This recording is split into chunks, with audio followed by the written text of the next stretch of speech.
Вот. И теперь, если у моих коллег технически все готово, то мы можем приступать. Пока еще подготовка идет, да?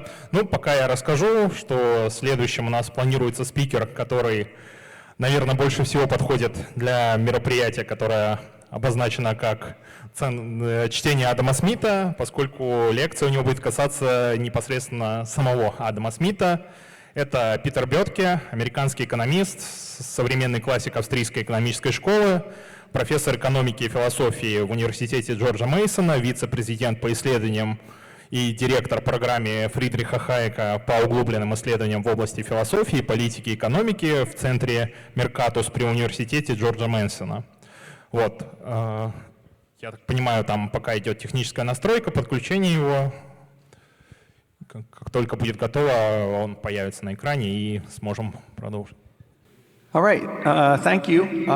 It's great privilege to be able here to talk to you guys. I would like to learn more about your,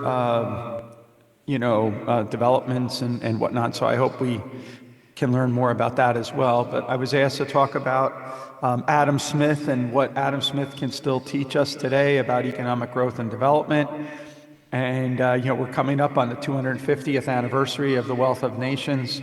And so this will be a kind of a year, 2026, will be a year to reflect on what Adam Smith taught us, what, he didn't teach us, and how science of economics can advance, taking the lessons from Smith and moving beyond him. One of the things that's most important in understanding about the issue of economic growth and development is that the puzzle is prosperity, not poverty. Poverty is the natural state of mankind. If you look at anything having to do with the hockey stick of human history, you'll see that for over a millennium, we existed in a state of sickness and poverty. We died young. We lived lives that were nasty, brutish, and short. And that modern economic growth is what led to the Great Escape. The easiest way to think about this is that prior to the Great Enrichment, we were ensnared in the Malthusian trap, in which each one of us, each new mouth was in fact a problem to be worried about, and we lived at subsistence.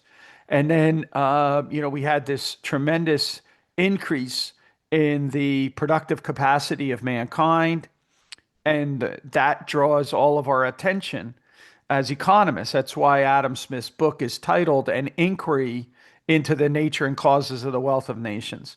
It's not really called The Wealth of Nations. It's an inquiry into the causes of the wealth of nations. So modern economic growth is what needs to be explained.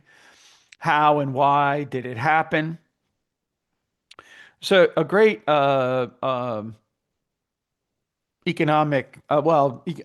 scientific journalist writes on economic issues, but also writes on science and whatnot. Matt Ridley, he's British, and he came out with a book called How Innovation Works. And in that book, which he makes a distinction between innovation and invention, it's very relevant to this year's Nobel Prize winners, for example, and Joel Mokyre's work.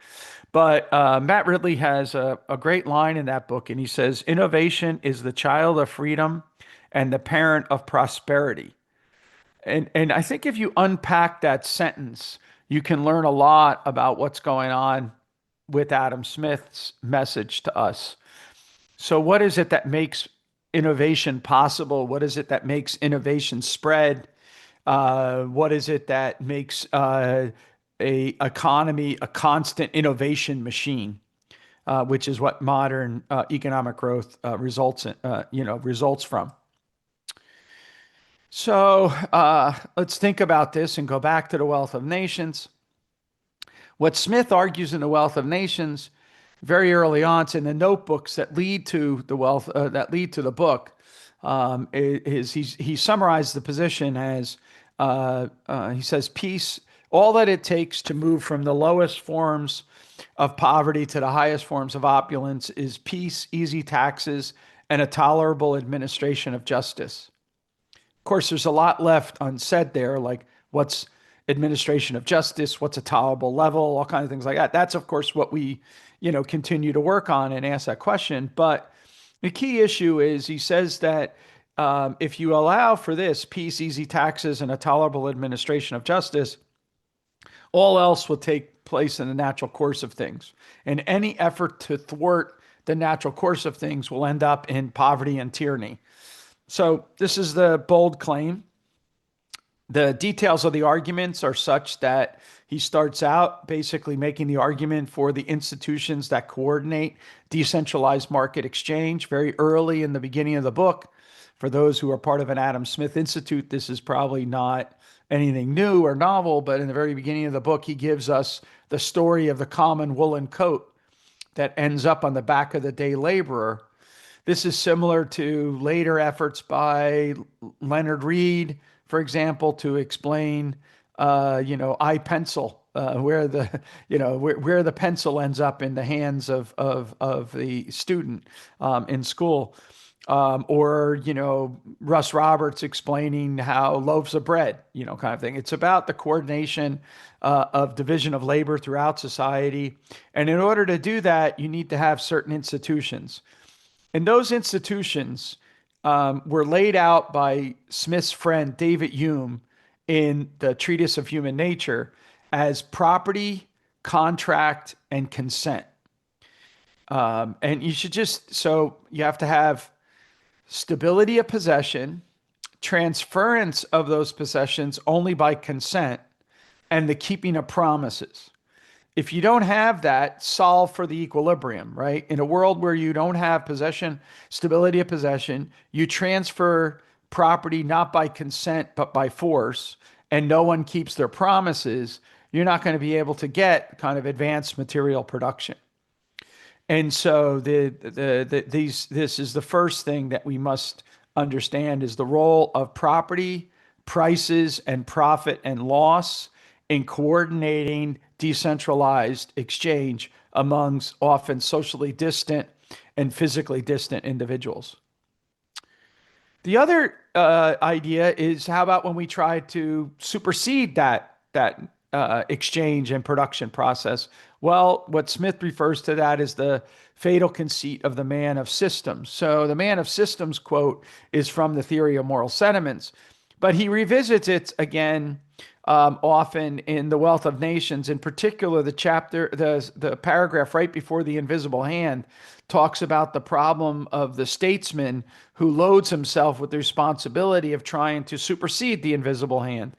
And he says that it could be trusted to no one or no Senate whatsoever, and would nowhere be as dangerous as in those who thought themselves fit for that task. And so that's the fatal conceit that he's challenging. We should be much more humble in the face of the complex reality of specialization and social cooperation through exchange. And that should be, somewhat leads to these issues about restraining the power of the state rather than enabling the power of the state. Or it's the constitutional puzzle, which I'll talk about in a minute. Fourth is moral sensibilities and practical institutions that limit the responsibilities of the sovereign. As Smith says, once you have this sort of, so if you look at the fifth book of The Wealth of Nations, what he's doing there is he lays out the role of the state and the statesman. And he says one of the most important things that we must do is to disparage the sovereign of responsibility. So if you think about contemporary debates about the size and scale of government, one of the real questions is the question about government spending, or is it what is government spending its resources on? And I think that a large part of what Smith is saying is you don't necessarily worry about starving the state of resources. You want to starve the state of responsibility. Keynes made a similar argument, John Maynard Keynes, that is, in a letter to FDR, Franklin Delano Roosevelt, during the response to the Great Depression. And he said, "You cannot make a fat man skinny by tightening his belt. What you need to do is make the fat man skinny, and then the belt will be looser." The belt being the budget, the fat man being the size of government. And so this moral sensibilities and practical institutions that limit the responsibilities of the sovereign are key to Smith. And then finally, Smith lays out what he calls his liberal plan. And that liberal plan is one of liberty, equality, and justice. This is work that you can read nowadays in Deirdre McCloskey and others that are following in her path. Okay, so one of the most important lessons that all of us have to learn is that liberalism is what caused the great enrichment. It's not just increases in productivity of labor. If you look at the graph on my left and upper left-hand corner, this would show you what would happen if you increase the marginal product of labor. It doesn't explain the tremendous increase in the expansion of human productive capacity. It doesn't explain this hockey stick at the bottom here. This is what draws our attention to it. And so one of the things is that, you know, what we learn when we study the economic history of this is that expansion of trade is critical, but it can't explain the total magnitude. Technological innovation is vital, but it can't explain the magnitude of the increase. Capital accumulation is necessary, but it alone cannot explain the magnitude. Legal institutions to protect persons and property are essential, but they can't explain the magnitude. It is, as McCloskey likes to argue, there is a shift in attitudes in the way we humans treat one another. And it's ideas that accord dignity to commerce and preach about the sanctity of persons and property that explains modern economic growth. I have a book, which I'll talk about in a second. And in that book, our thesis is that it's a combustible combination of ideas and circumstances that unleash the creative powers of a free civilization. And we need to, focus our energies to be able to understand that. Otherwise, we'll end up by threatening the continued advancement of a free civilization. So these are ideas, institutions, and economic performance. On my left are the books of this year's Nobel laureates. And in particular, I want to draw attention to Joel Mulcair's book. And books is because those are about ideas, and in particular, the interaction of individuals in society, science, and technology. And then the books on the right are Deirdre McCloskey's trilogy. And if you haven't read those, or, at least done a kind of a quick little Blinkist kind of dive into Mulcair or McCloskey, I really highly recommend it. It's a combination of ideas concerning the ways of relating to one another. It's ideas concerning equality of permission, meaning that you don't have to get permission from those on high in order for you to try a new venture. You have to have equality of permission. It's different than equality of opportunity, because equality of opportunity is a very difficult concept to operationalize. But the real power in the equality of opportunity is that individuals can try things without having to ask others for permission. Ideas concerning scientific inquiry, meaning the freedom of scientific thought. So ideas concerning tinkering and technology. That is, it's not just the grand innovations, but the idea of turning machines through having replaceable parts into now usable machines was a major event in human history. The steam engine existed before it was commercially viable. It became commercially viable when tinkerers found out ways to have replacement parts, so that now it was cost effective to introduce the steam engine into your production process. Ideas about commerce, that commerce is a worthy activity, not something to be despised, but instead something to be embraced as a way of life. And finally, ideas about innovation. That is that new is not necessarily bad. So you have to overcome the kind of Luddite fears about innovation. And you have to have this all work together. The ideas have to grow. They have to be instantiated in institutions of society. And then that influences the information and incentives that individuals within that economy process. And what we're trying to do is have them be incentivized and realize the relevant information so they can pursue productive specialization and realize peaceful social cooperation through expanding circles of exchange. What's the problem with all this? The problem is that from antiquity, the problem is the government. That is the state, a king.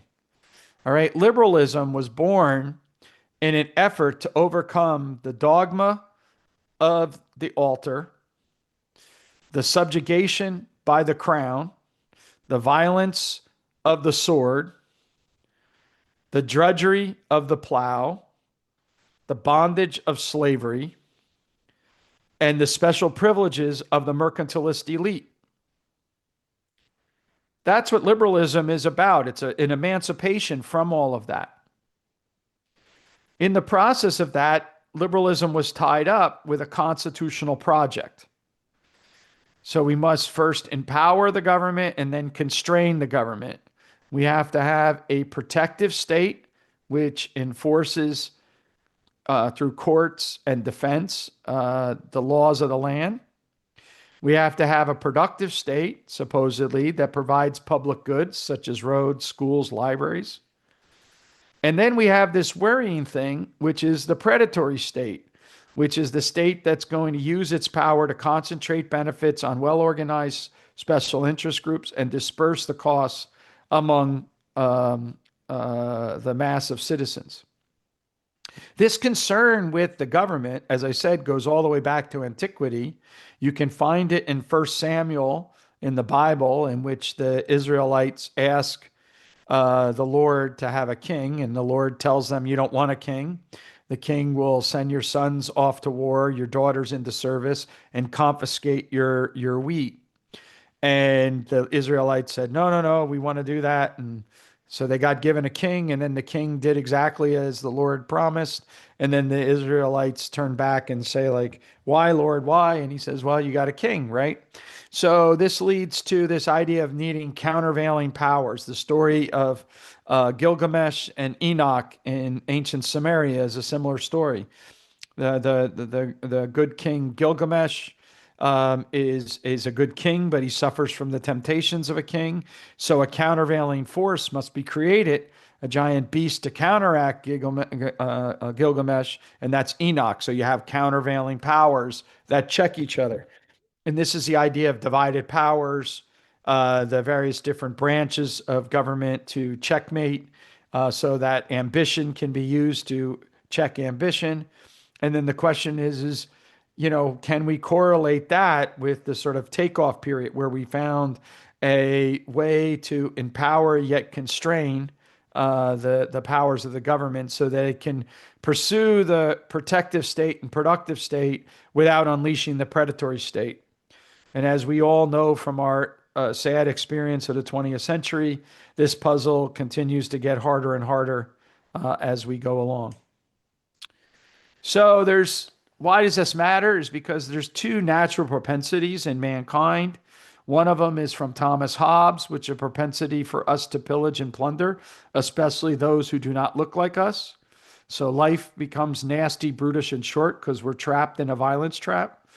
The other one is a Smithian propensity to truck, barter, and exchange, which leads us to engage in exchange with strangers.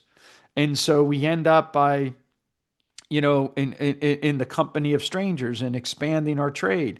And this, in fact, what took place in medieval Europe as the grounding work to make possible the eventual Industrial Revolution.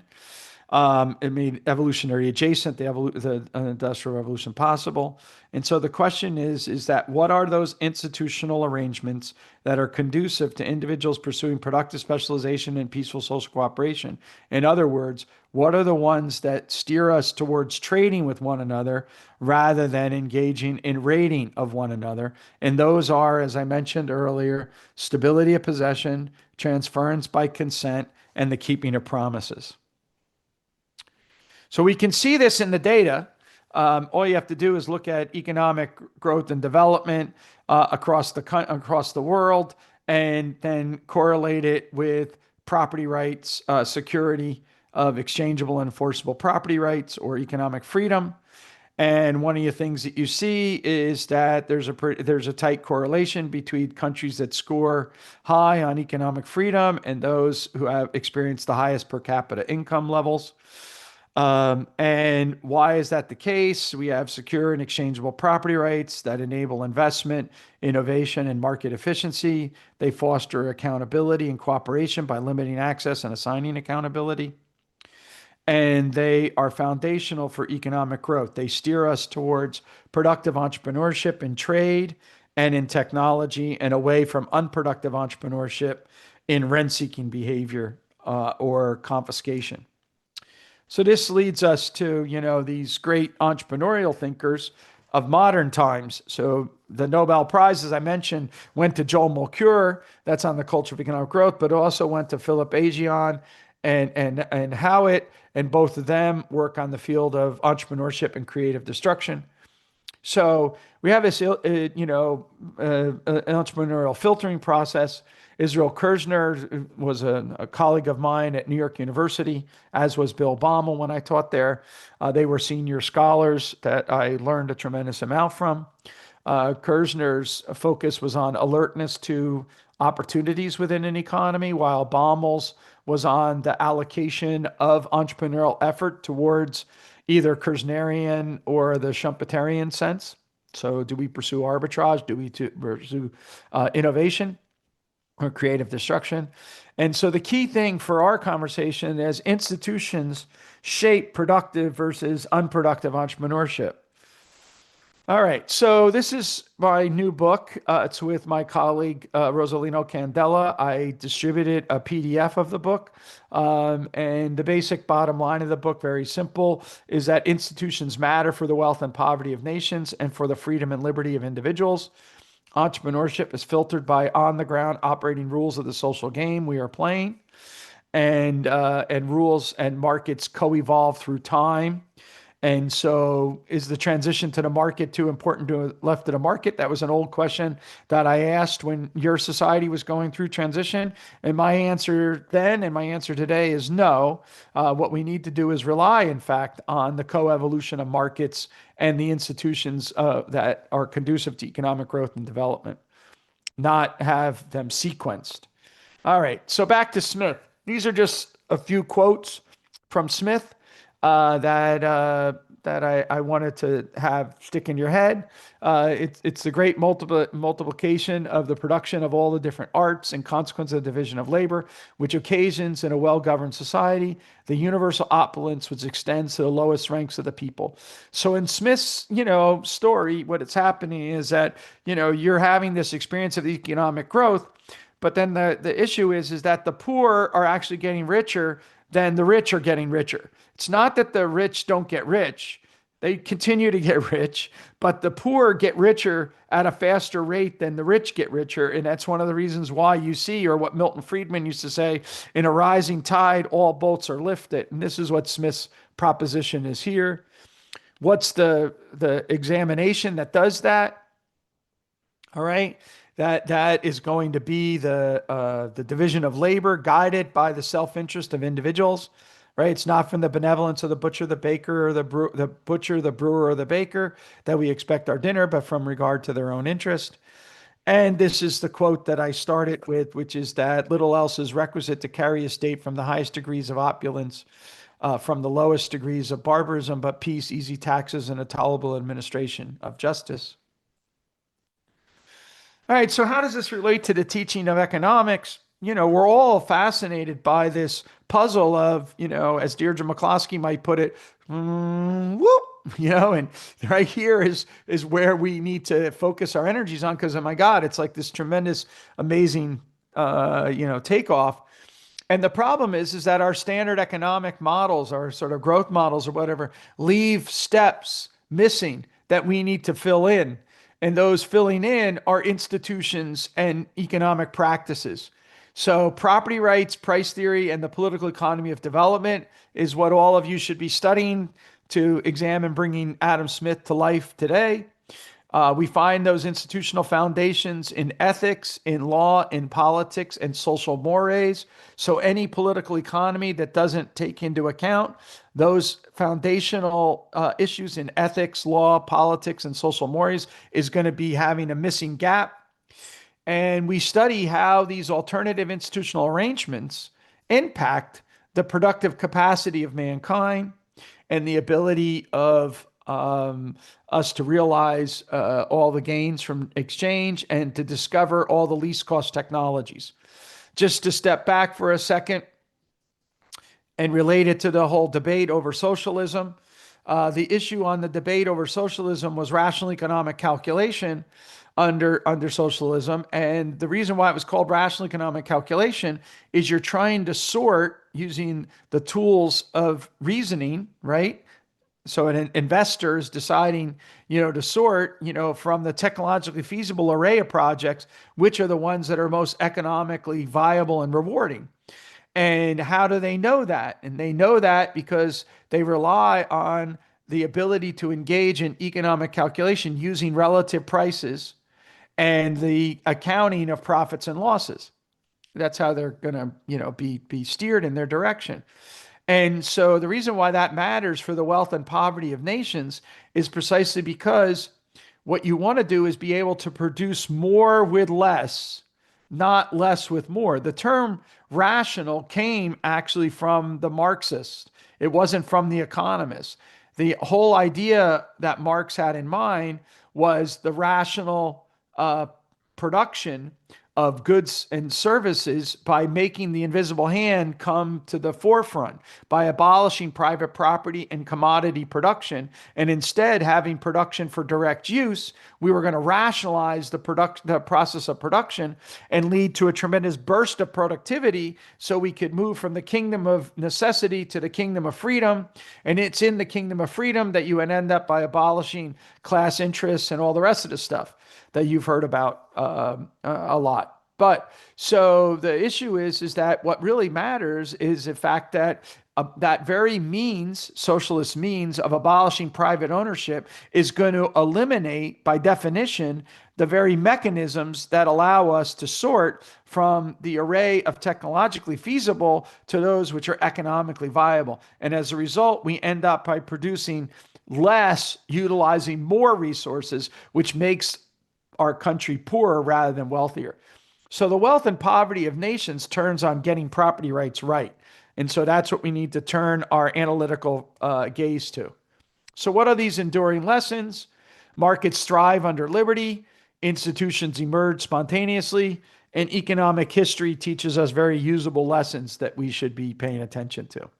So one final takeaway, this book that we wrote is dedicated to a man named Manuel Ayau. Manuel Ayau founded a university called Francisco Marroquin in Guatemala. If you don't know about it, you should look it up.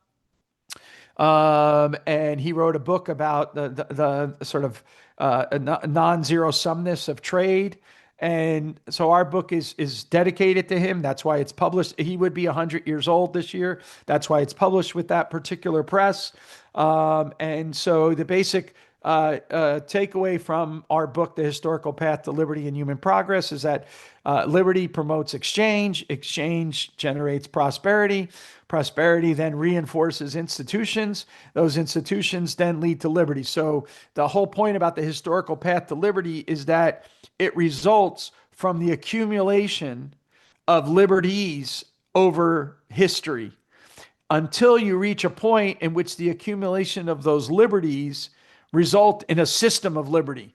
And our argument is that if you look at the historical path, it was precisely that accumulation of liberties finally getting to a point where you had a general system of liberty that led to the takeoff period.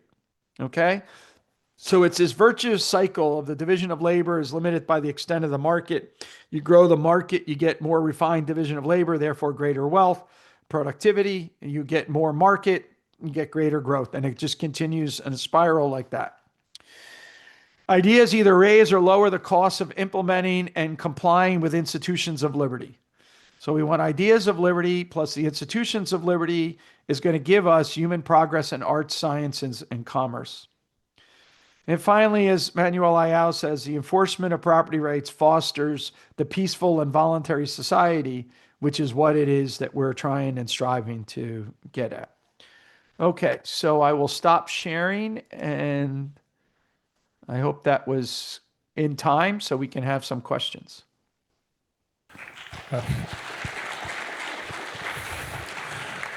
Да, друзья, давайте поблагодарим Питера, и сейчас все желающие могут задать ему вопросы на любом доступном языке. Вон, пожалуйста. Да, может, на русском ему переведут. Вы закончили тем, что свобода — это самозакручивающаяся спираль. И буквально до этого мы услышали лекцию о морали.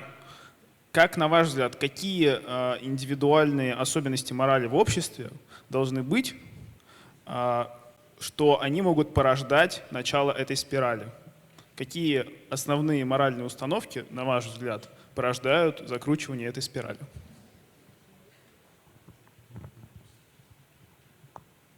So, in Deirdre McCloskey's book, The Bourgeois Virtues, she lists a set of virtues, some of which are the ancient virtues. Those would be things like the warrior virtues, courage, things like that. Then what you have is the Christian virtues, right? Faith, charity, and hope. And then you have the bourgeois virtues, all right? And those are things like prudence and everything else that goes with that.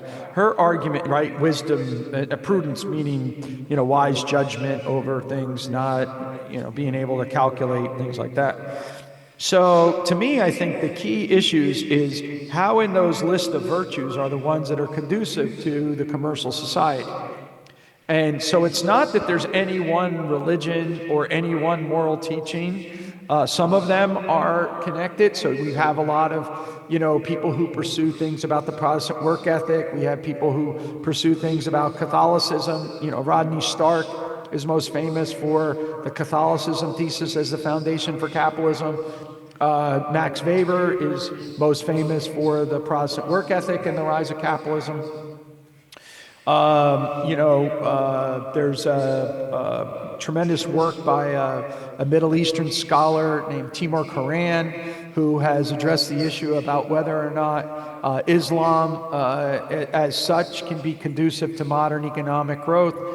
The great divergence is that if we were a Martian and we had come to the Earth in the year 700, Islam would have been the richest places in the world, right? So why is it that modern economic growth took place in Northwestern Europe rather than the idea of in the Islamic crescent, which was the flourishing of the wealth at that time? And Quran argues that there's three fundamental restraints in the Islamic doctrine that prevent it from enabling in practical terms to develop sort of the institutions of modern economic growth. And so that would suggest that you need to go through a reformation at some level to be able to experience that. But also Christianity had to go through a reformation in order for it to be able to experience things. So I'm not trying to make any comment on a particular religious set of morals. So I would focus on a respect for sanctity of persons and property. I think that's sort of the key thing. I also think that there's some practical issues having to do with, the idea of toleration and acceptance of various different experiments in living. I think are critical. Acceptance doesn't mean toleration doesn't mean endorsement. It just means that it's none of my business, right? I might disagree with the way that you're choosing to live your life, but it's none of my business how you choose your life. And so Mill's basic idea of the harm principle and the idea that one man's freedom ends at the end of another man's nose, I think is pretty vital for us thinking about how we want to arrange our social organizations. But I hope that makes sense, what I said, and translates okay. But I think that's, if you want to look at the virtue stuff and its relationship, there's a guy named Benjamin Friedman who teaches at Harvard, and he wrote a book about morality and capitalism, and also Deirdre McCloskey's work. And then I would recommend my colleague Virgil Storer and his book with Ginny Choi on Does the Market Corrupt Our Morals? And they argue in the opposite. So, and then they provide, you know, basically global economic comparisons to look at that. Спасибо. Вон там давно рука поднята.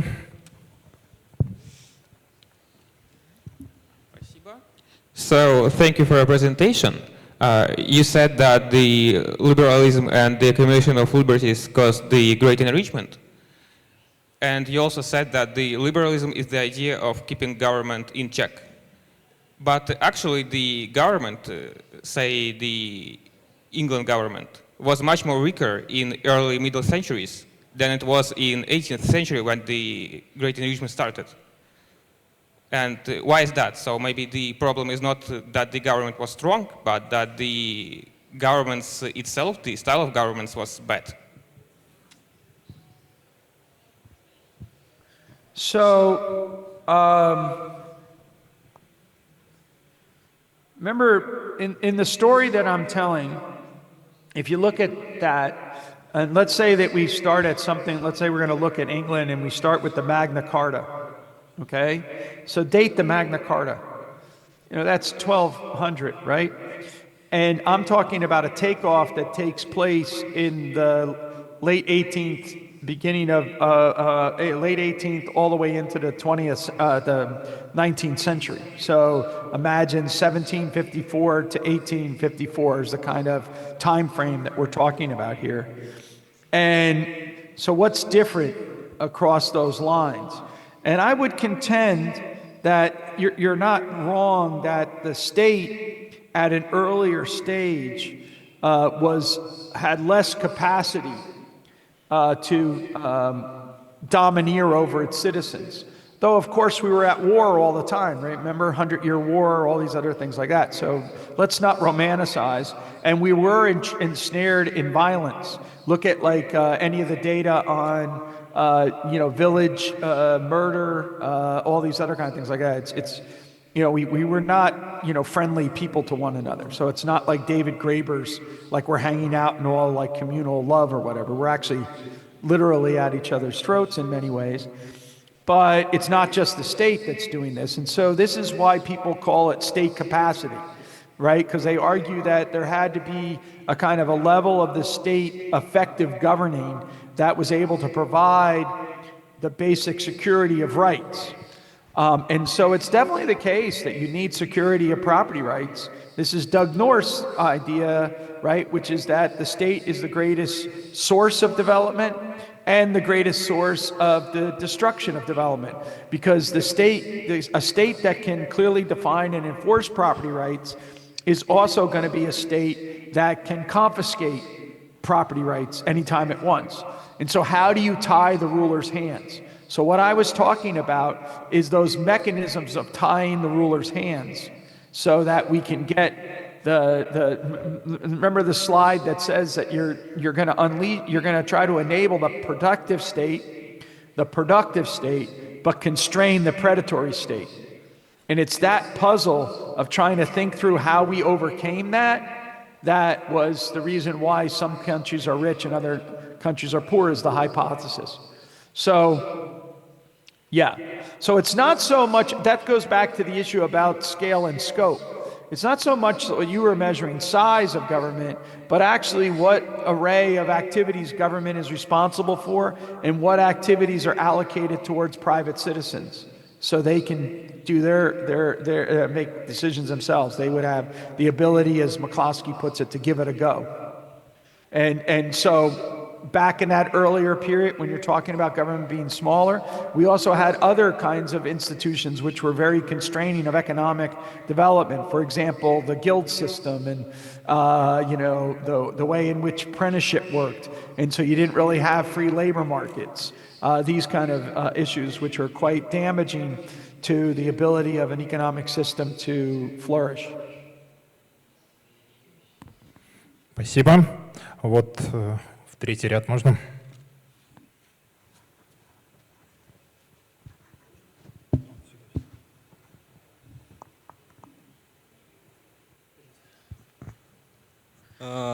Здравствуйте, спасибо за прекрасную лекцию.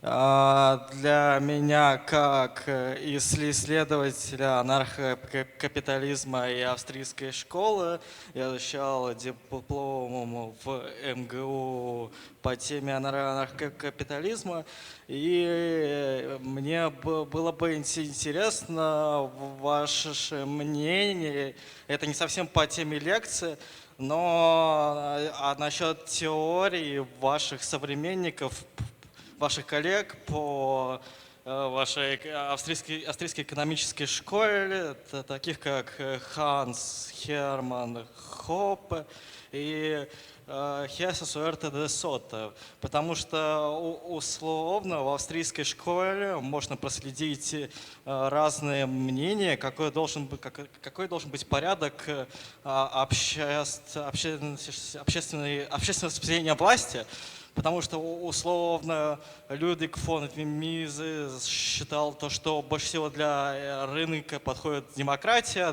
для у Хоппе то, что монархия, а у Уэрте-де-Сотте и Ротбард то, что анархокапитализм вообще без власти. Можете прокомментировать ваше общее какое-то видение?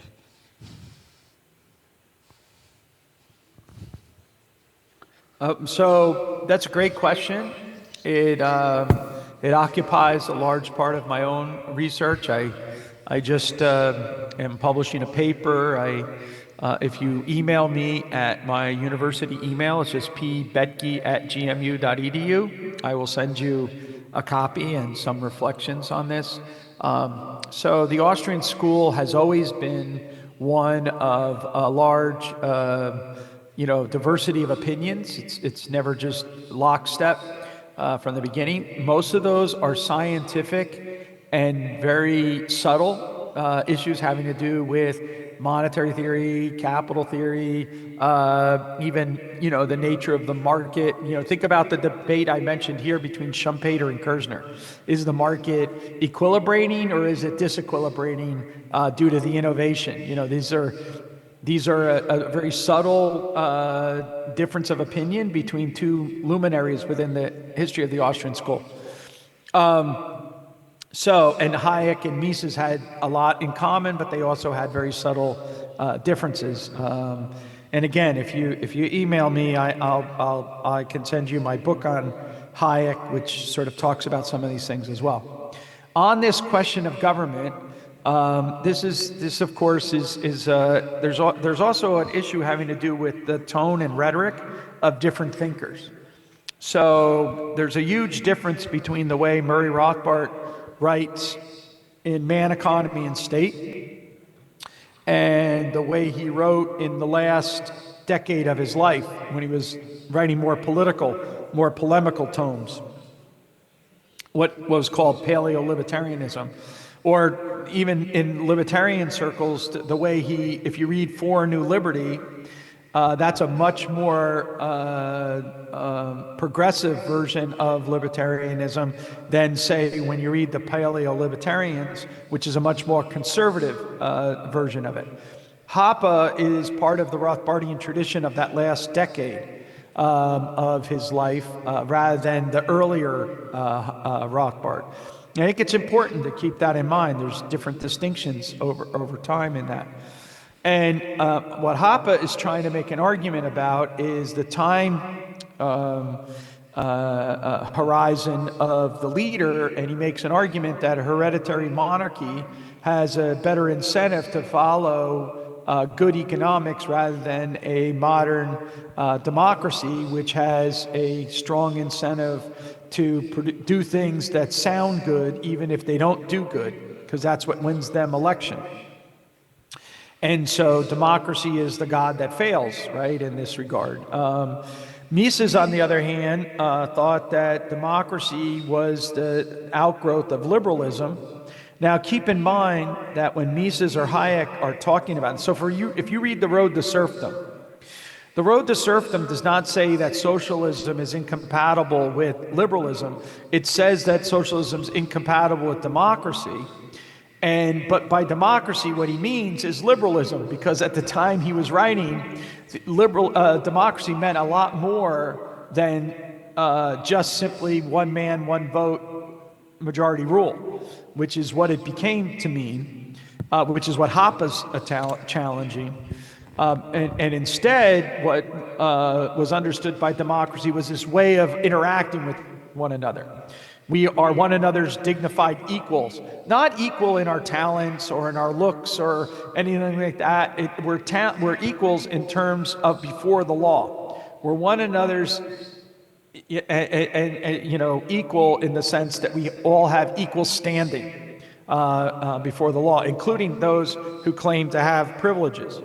And so, what Jesus de Soto is doing and his crowd is what Rothbard was doing in his earlier work, which is on the basis of natural law. Can I understand the right and wrong of the use of compulsion by the state?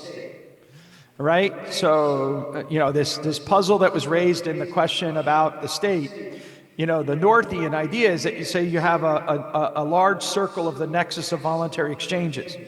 So we learned that. And then the next thing we learned is that in order to experience that nexus of voluntary exchanges, we have to slice off a percentage of that to pay for a state to oversee it so that we can get it. If we don't pay for that, then the voluntary exchange circle will collapse due to the violence and confiscation of individuals on one another, violation of property. So what we need to do is ensure this. Rothbard, de Soto, Hoppe, Bruce Benson, Randy Barnett earlier in his career, Peter Leeson in his career, Ed Stringham in their career, they all, David Friedman in his argument, they all argue that the best way that you can ensure the sanctity of private property rights is to not empower the state in the first place, and instead rely on private governance. So it's not that there's no governance, it's that there's no monopoly of governance. And that is what they call anarcho-capitalism. Okay, and so all of them are trying to get to that situation. Hoppe believes that hereditary monarchy, which would mean that you have an owner over the society, right, would operate better than having it be the Republican virtue of a society of the making of its citizens, which is the old Greek, and that's kind of the way Mises and Hayek were thinking about liberalism as an outgrowth of that older Greek ideal of a society of the choosing of its individuals. And so as a result, Mises argues that the liberal must choose democracy even when the liberal is going to lose, because it's only when we have a democratic system that we have the peaceful transition of power. And one of the core ideas of liberalism is, in fact, peace, because peace, remember, makes possible economic prosperity. You can't have prosperity with violence. And so that, remember Smith's line, peace, easy taxes, and tolerable administration of justice. Anyway, what you raised are fundamentally, they're foundational questions. And they're ones that are in the political economy of the Austrian school and of classical liberalism in general, from Adam Smith to John Stuart Mill, from Mises and Hayek to Rothbard, in the 20th century, and to thinkers like Ed Stringham in the 21st century. And so we need to, and by the way, it connects to things like Bitcoin, charter cities, like you can go down a whole list of things that are currently being bounced around that are alternative governance structures to the state governance structure. So seasteading, Padre Friedman, David Friedman's son, has worked on that issue. These are all kinds of questions which are on the table if you think in terms of that lineage, from Smith to Mill about the classical liberalism to the true radical liberalism, as Hayek terms it, in the 20th century, to the idea of a libertarian world in the 21st century and the technological innovations that might make that possible. and whatnot. So that, I hope that's an answer. It's a very, very hard question to answer because it's a career issue about how people think about natures of governance. But I hope that was helpful in clarifying some. But great question. Друзья, мы уже много времени потратили на вопросы. Давайте поблагодарим Питера за то, что он смог присоединиться к нашим чтениям. Вот, большое спасибо за интересную лекцию, за ответы на вопросы подробные. Вот, ну и заодно автору последнего вопроса, как предлагается как автору лучшего книга издательства Центра Адама Смита. Вот, пожалуйста, возьмите. Все, спасибо большое, Питер. Вот, и... Okay, thank you very much, and please do, all the attendees, email me if there's further things I can help with the questions. So I appreciate it, and I wish you all the best with your organization. Спасибо большое еще раз.